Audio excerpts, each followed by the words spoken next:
Good morning, and thanks for this opportunity. It's always a privilege to have this slot to share this topic. I want to appreciate Prof. Mabizela to echo what Prof. George was saying. I can also say that I'm a beneficiary of Prof. Mabuzela's leadership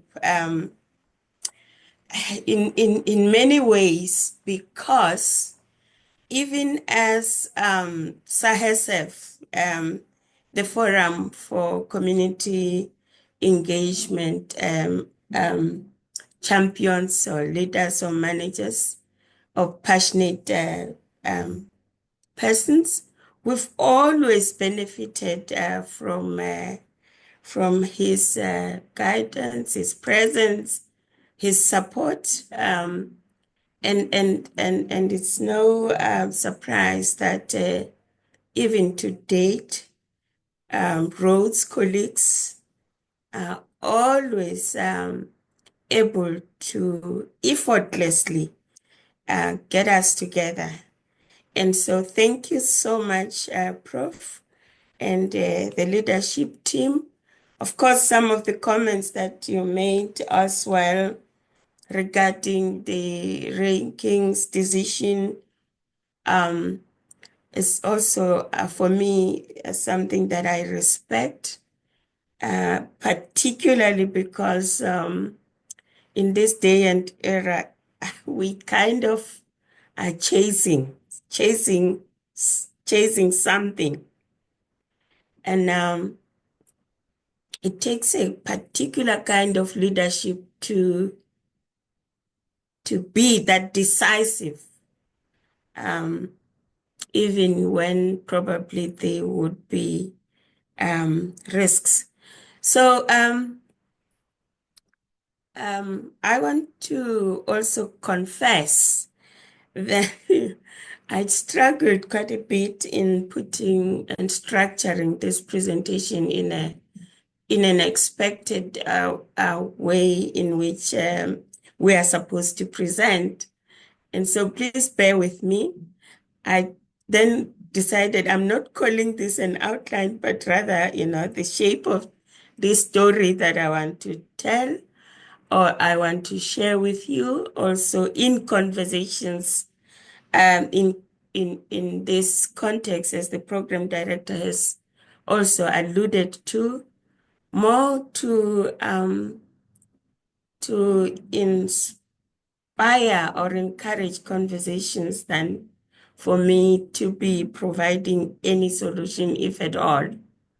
I also want to appreciate that I feel this topic, its difficulties, with its difficulty, it's necessary because we tend to probably like to converse about the easier stuff, and once that we can easily tick. And with this one, it's more easier said than done. I reflected quite a bit, and I realized that probably I'm not even qualified to be talking about this philosophy unless if I'm just going to explain the belief and leave it at that. But as a responsible academic or somebody who has been in this space, I felt I'm also responsible to talk about how frustrating or not frustrating this process of us transforming through within higher education has been, but at the same time appreciating that community engagement spaces in different universities have provided sort of a legitimacy to talk about these topics. So Yes, as you can see, I have just put, and the purpose of this slide was to just say that we want to own the concept, and we know we have it in different um, languages. So it's not something that I need to spend time talking about it. However, Ubuntu enables us to also reflect on how, as Africans, we've always then interpreted it um, to elevate the significance of our coexistence with another. And shall I say, with also multi-species, every living being. I also wanted to just reflect on how we do that in many ways with greetings and so forth. And I'm hopefully going to talk about that. This is just to say I reflected on a number of publications and scholarship that I could find, but I want to rather talk about this particularly reflective of the practice, um, and how, as academics, as professors, as researchers, as scholars, whatever we name ourselves, we might play a role, just like the Sister and team and Dr. Meg Stree are doing in making sure that we live the talk, because it's the difficult part. And so I wanted to put how my experience, my lived experience with the Archbishop enable us to see it in practice. Not that it was perfect, but always bringing it in our conversations in his space. And so I reflected on how, as Vhonani, I could also use this space of higher education to make sure that it becomes a living belief system. And so I don't also have to go into details because this is well-known work. So with that, I want to just make comments about how I believe community engagement spaces and places in higher education institutions in South Africa played a role that was very difficult, but played its bit nonetheless. And then probably make a call to continue and never tire, never give up in doing the kind of things you do. For example, bringing us together here. And it's a long story, but the purpose of me bringing it here is to hopefully in the next set of slides try and locate what Prof. Mabizela was talking about within the community engagement paradigm, for the simple reason that if we all agree with the challenges that we have about how we've been inducted into the system of higher education, the complexities and the power dynamics and the disciplinary silos or approach, just to name a few. If we all agree that through what I may call common sense, for a lack of better way to put it, the way to redress and to live the life where we reflect on how we transform the way we know higher education to be, should be and must be through engagement.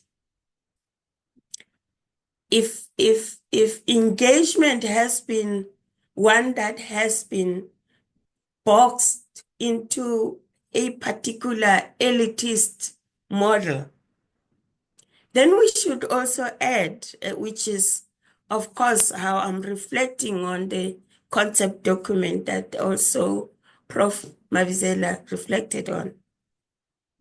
Then it means we must worry about who are we engaging and in what forms and shape.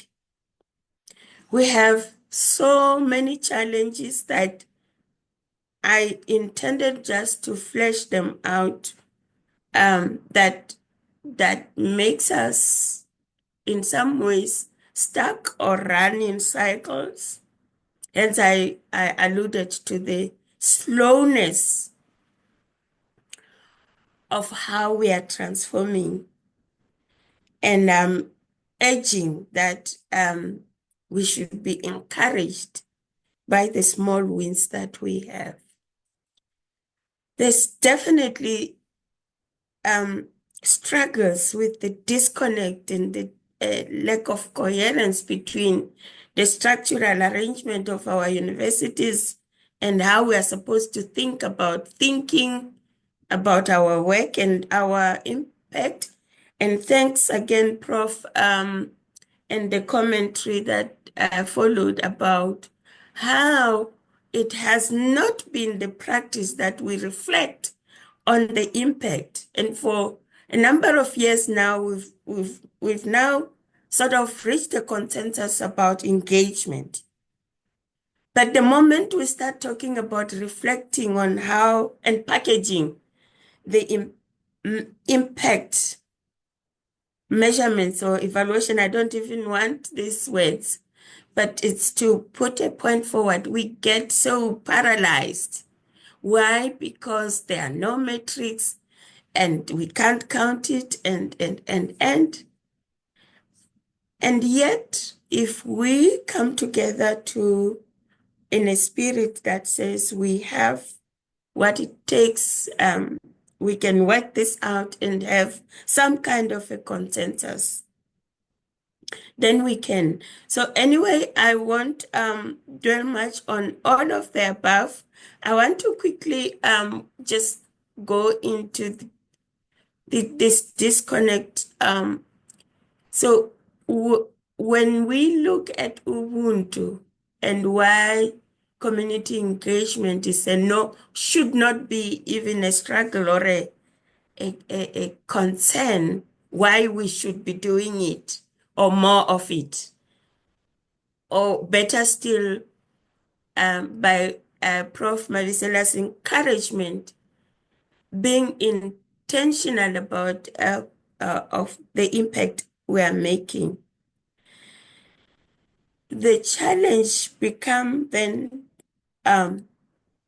the one of disciplinary boundaries.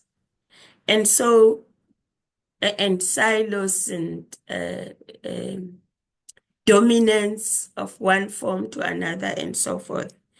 And so I want to spend some time suggesting, and I know that progressive universities such as Rhodes have made strides in some of what I will be talking about. And so what do we do when we are structured in a way that we must compete, we must fight for rankings, even if we have to pay for it with the money that we should be using for other transformative agenda and so forth and so forth. And I'm just going to suggest that those of you who are already leading, please continue. We probably need to have a movement of sort and task team of sort that maps out. When I was scanning the literature, and again, the challenge with the way we do literature or we create knowledge, we put it out there and we hardly do reviews with an intention to say what does this all tell us and how can we utilize it, because nobody's going to ask about that. We are counting the number of X publications, and that's how people get rewarded and so forth and so forth. But shall I propose that because we know the moment you talk community engagement and the manifestations of Ubuntu through teaching and learning in classrooms, in research, and so forth, you always have to be dealing with the kind of commentary about diluting the rigor and so the reason why I'm suggesting that we must be deliberate about these task teams that map these things out, and there's a difference between reality and perceptions. And as good scholars who do, mapping it out and showing how far we've done or not done regarding reflections on impact might be a good idea, and it cannot be ad hoc. It has to be a movement that is sustained over a number of years, because if we are doing and aiming to redress something that has been centuries in the making, then it would need consistency and so forth in that. We cannot do that because of some of the things that Prof has already indicated. The funding, the support, and it's always short term. It's always about, oh, you'll do community engagement project and it has to have, we even argue that it has to have the start and the finish, and it becomes sprinkles of community engagement projects. But we are falling short of mapping and connecting and bringing a sustained framework that can or should be taught in schools and should be integrated in performances and so forth. I know many universities are starting to do that, but I also acutely aware that even when we say it's in performance management, it's integrated.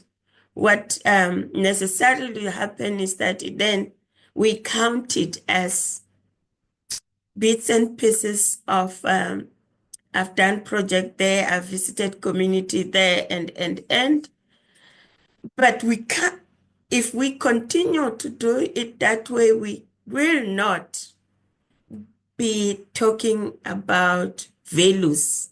We will not be making an impact in grooming a citizen.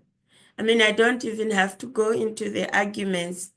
I was already in higher education where we would sit in platforms and talk about how, as universities, it's not our role, it's not our job to do this or that for students, or or to worry in the list, to be worried about what else except the content that we are pouring into the students.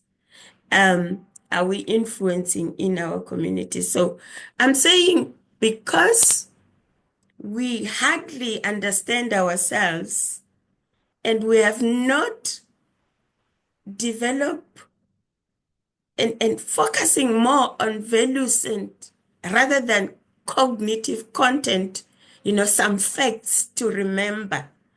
We need to be looking at how do we expose our students in a less hierarchical learning format. How about Univen have modules that they can co-teach with roads on areas where there is less power sharing or power, power um, presentation, I've lost the word, from a teacher to a learner, but rather giving students responsibilities that make them go out in the community and become more familiarized with who they are and what are the challenges. It's very painful. For example, a lot of our students, and I was engaging with some even this morning and yesterday, if they are in a program of sort, say it's BCom or whatever, you barely would get, and it's not their problem, it's the problem with us who are leading them. You barely would get them and basic understanding about what are the challenges in economics that apply to every human being. So unless we then also in our movement look into teaching grants, even small grants that allow teachers to start to do that, because I mean, a lot of time, the pushback that I will be getting when I encourage lecturers to do that is, oh, but it's not funded. Oh, like the work integrated learning or the service learning, whatever you call it, is not going to provide that. And so I'm just saying, therefore, that we should be looking at ways and means that we move away from content pouring to value-based learning, which can and should be about doing than us deciding on this is the content that should be learned. I mean, these days, the students can get content everywhere. If you are lecturing in front there, the student will be Googling and getting that content. So how about we rather focus on training, teaching, and guiding, facilitating learning, self-directed learning, and curiosity, and the desire to be part of the solution. We cannot do that if our research also is one that is about ticking the box. And so if we look at the community engagement space, and I'm concluding, it offers us a great opportunity to integrate this siloed responsibility and to push us to reflect more about who we really are, ourselves, as leaders, as professors and lecturers. Because until we find ourselves, it's very difficult, it's going to be very difficult to influence that reflective practice to our students and our communities. And if I'm pretty sure it's not going to be a quick fix. But if we decisively say this is how our curriculum is going to transform and its delivery. In 5 years down the line, we would be now having a more responsible student cohort that understands that the success of the country depend on them, and not only the country, the globe, and sustainability of all multi-species. I will want to pause there and rather have more time for conversations. Thank you. Thank you very much, Professor Netshandama. For those who may have joined while she was talking, Professor Netshandama is the Director of Community Engagement at the University of Venda and was presenting on the philosophy of Ubuntu, community engagement, and the cultivation of humanity. We are doing exceptional for time, and I hope that will encourage some discussion. So once more, I'll invite colleagues on the call to raise their hand if there are any questions, inputs, perspectives on Professor Netshandama's presentation.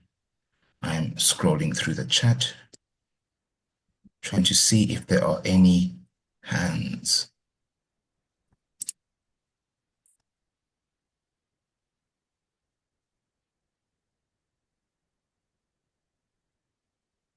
The open invitation, colleagues, for anyone who would like to say anything. There is one comment in the chat from Dr. Charlie Papikis, who states, thank you so much for a really powerful and effective talk. I thought what she said about the structural challenges that we face is very comprehensive and important. I love your suggestion of micro grants to redesign courses, and 100% agree about how students now access content. The content is everywhere. What we need to do is show them how to use that content and what it means. A hand from Professor Pedro Tabensky. Hey, Saki, it's nice to see you. See, Prof. Always refreshing. I heard two different talks now, and I just wanted to observe the differences. And I agree completely with Charlie, and I'm so happy that Charlie's here. I can share ideas with her. The first talk from the Vice Chancellor was very optimistic about what we're doing as a university. We're awesome. Second talk, there's a long way to go. And so there seems to be two very different narratives. I'm much more sympathetic to the idea that there's a long way to go. And I would like us to kind of focus on that as well, and not and to think about it. And I completely agree that we need to radically rethink the way we do higher education, and that the fact that there's so many problems in South Africa should be seen as an opportunity to be super creative.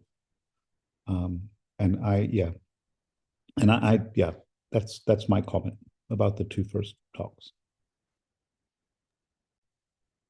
Thanks, Prof. Tabensky. And I open up to the floor too, if there's any response to what Prof. Tabensky said, or any additional questions or comments to the presentation. Yes, Netshandama.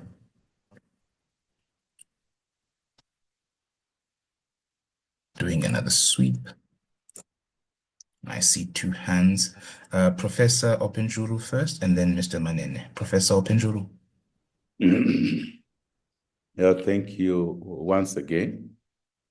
Maybe the other time I didn't introduce myself, but I thank Diana Hornby for introducing me on the chat. I am speaking from Uganda. I don't know how many of us are from Uganda in this meeting, in this dialogue meeting. Once again, I would like to appreciate Professor Vhonani Netshandama for the good presentation that he has made. Actually, even the person who commented earlier, I think, put the two presentations together. Basically, when we talk about community university engagement, certainly we are nesting it within the principles of Ubuntu. Because community university engagement, if we recall the VC professor Mabizela's presentation. It's about cooperation. It's about connectedness to the community. It's about working together. It's about mutual support of each other. The community supporting the university supporting the community, respect for each other, understanding that both groups, without necessarily saying they are two opposing ends, have something to offer. They are all authorities in their own quota. So those mutual support, mutual respect, sharing, common sharing, and taking collective responsibility, all these are principles of Ubuntu. But now, the contradictions that I would like to really bring when I start talking about higher education is that we are operating, and I hear Professor Vhonani, we are operating in a structure that is run on a certain philosophy. She has already mentioned it, competition. Competition does not promote cooperation. Competition, in one way or the other, can even promote sabotage rather than cooperation. We compete for position, the ranking. We compete for resources. We compete. Yes. All these are competitions. And that is the structure within which we are. Now, we who are pushing this agenda of community university engagement, which is supported by the principle of Ubuntu, how can we overcome the contradiction, the structural contradiction within higher education and the philosophy that we want to promote that really support the agenda of community university engagement? How can we overcome? How can we overcome? How can we ensure that the emphasis should not be on publish or perish? How can we ensure that the emphasis should not really be on, you know, the more you publish, it should be on, I don't know, what quality criteria are we going to use in order to embrace community university engagement intervention as a core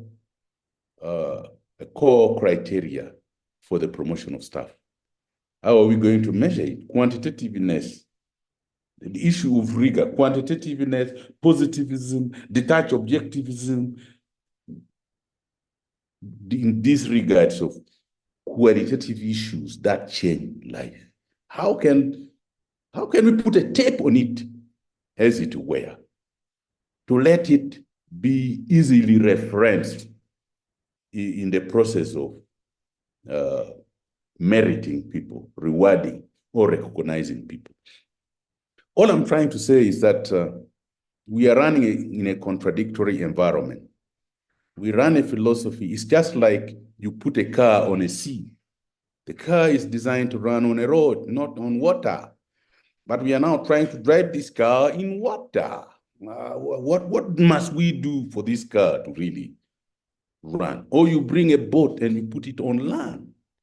That is my analogy. I really do not have a solution, but it is something that we need to engage with, because really it is like writing on water, but we need to get a way of doing that. I would like to appreciate this. It's a very powerful presentation, right from the start to the end, and we need to continue this conversation. Thank you very much. Shake, the moderator. Thank you very much, Professor Benjura. I think you've offered quite an important provocation that should echo throughout some of the next few presentations, and I think a question that I'll encourage everyone to hold in the back of their heads for the dialogue and in the coming weeks and months as we look towards convening and shaping more spaces like this. Before I invite any other comments, I know Lihle said that he was captured by your input, Professor Netshandama. I'm going to check with you, no pressure, of course, if you have any thoughts or responses or additions to make following the two sentiments that have been shared already. Thanks, Program Director. No, not really. I just am saying yes, yes, and yes.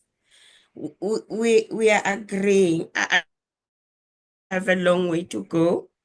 I do think we should not be enticed by pop culturism in academia. I mean, I'm lacking better words to capture it, but I hope I'm making a point, because I think we're going to have to be this voice of reason. Everybody is running after something and running away from self in the process. And reflections is becoming a much more difficult thing to do, and shall I say scary. And so I also do know from the lived experience that this journey can be isolating, it can be lonely, it can be frightening. And therefore, that's why I'm encouraging that we should be intentional about this coming together. And I like the suggestion that we should be answering these questions, but let's not leave it at, let's have a next step in terms of how are we pulling resources and wisdoms together towards an actionable next step. And because most of the time we fall short of that, we come, we talk, and of course, universities will go and do implementations depending on their strength. But I'm suggesting that we strengthen the networking, the network, not necessarily the networking, the network that share these wisdoms, this action, this push, and actually give itself some targets on what is it that we want to do. I think we haven't been able to do that in a substantive way. So other than that, I really agree. I agree that we're going to have to be more resilient in this, because the world is going the other way, and we need to be the voice of reason. Thanks. Thank you very much, Professor Netshandama. I'm going to do one last check for any other comments. Of course, if anyone would have any thoughts at a later stage, I encourage participants to look at the chat. There's a lively set of comments going on there and a really encouraging discussion around the inputs. I think we've definitely got time for one more question. So I'm going to hand over to Sonwabo Ngelwane. Sonwabo. Thank you, Sake. Thank you, Sake. I just want to ask. I'm getting an echo. Oh, I'm sorry, Sonwabo. Might I check? Perhaps you might want to see if there's another speaker with the input. Mute and try again. How is it now? Still got a bit of an echo, Sonwabo. That's fine. Let's leave it. What I'll do, I'll encourage you to put it in the chat. Thank you very much. And while we are going to the chat, I believe there's another question here in the chat. I'm just going to quickly open it. A question from Ella Gandhi. Before I read it out, Ella, would you like to repeat the question to the floor? In your own words, of course. Thank you. Thank you so much. My question was that, whilst we are looking right now at how we develop a more humane student and a more humane society, we need to be conscious of the fact that our society is highly unequal and many people do not have access to basic necessities of life. In that kind of a situation, what does humanity mean? Where does humanity arise? Is it with the deprived people, or is it with those who have access to basic necessities? Where is that humanity? How can we sort of spread that humanity to all sections of the community? So that's my question. For me, it's a very complex issue. And thank you for the presentations. And I'm so happy that this topic has been raised by the university. It's a very important topic. Thank you so much. Thank you very much, Ma'am Ella Gandhi. Professor Vhonani, I'm going to give you a chance to share some perspectives in response, but again, a question that I think is for more than just you, but for everyone on the call. Yes.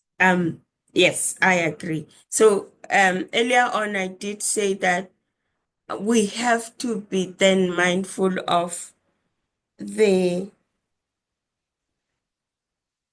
and for a lack of a better word, the disenfranchised, the marginalized, the under-resourced, and so forth, because again, we tend to say in our conversations, why are we always equating communities as if it's only the poor community? And our answer, at least those of us who think we are representing that part of the community, was that always the inequality suggests that the voice that has always been dominant will stay dominant if we do not engage and get to understand and get our students to understand what is happening in the neighborhood. I mean, in most universities,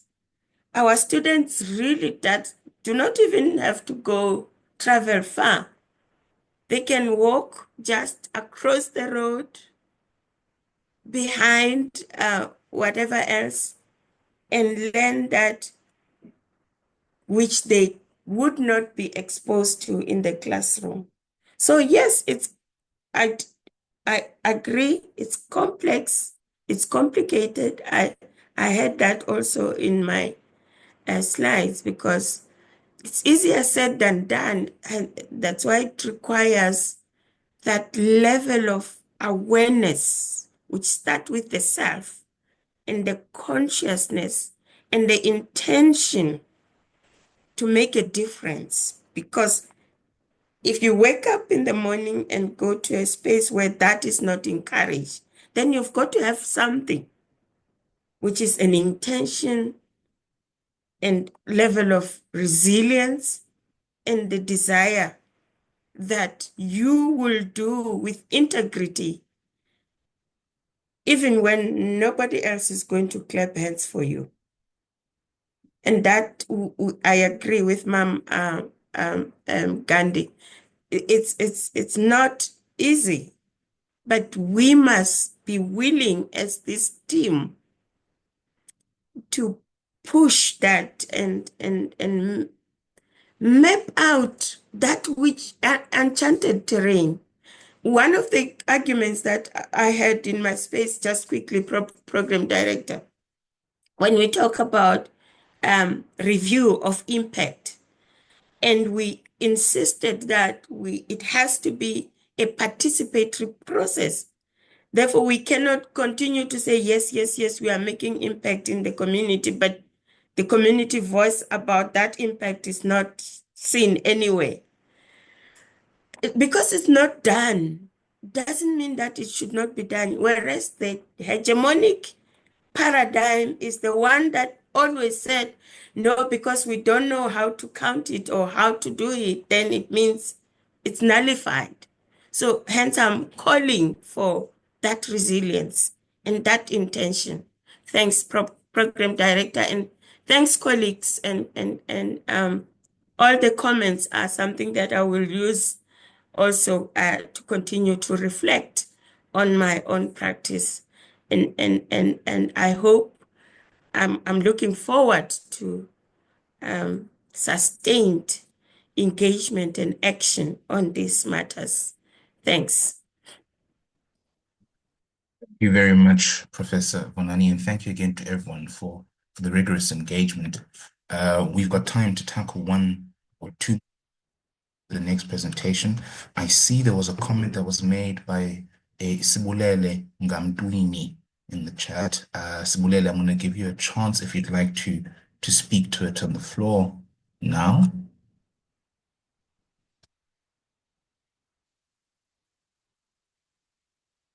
No pressure, of course, if you prefer to stay in the chat, Sibulele. But to make a reference to it, it really is a comment saying, thank you so much for such an impactful and action-based presentation. Dismantling power asymmetries is a long-term process which I believe might benefit from phased implementation strategies that ensure sustainability and accountability. It would be interesting to see how the co-creation suggestion might intersect with student activism or curriculum reform movements with the aim of translating the plans into especially in somewhat resistant institutional environments. Thank you very much for that input. Before we close off this section, Sonwabo, I know you had a question and input to make. I'm a perpetual optimist, so I'm going to check again. Maybe the gods of the internet decided to make it easier for you. Would you like to try again with your question?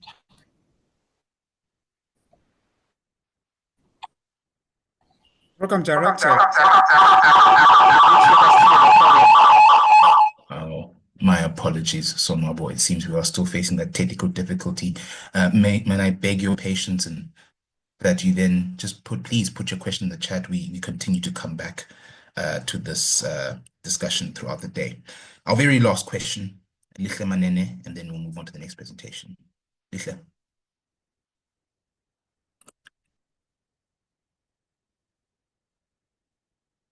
If you are talking, you're muted.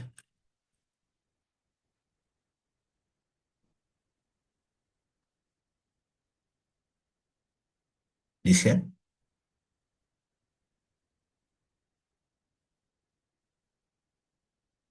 Can we then also come back to you later on? Again, I would encourage you to use the chat. But thank you again to everyone for the discussion, very rich. Prof. Vhonani, any closing sentiments before we move on?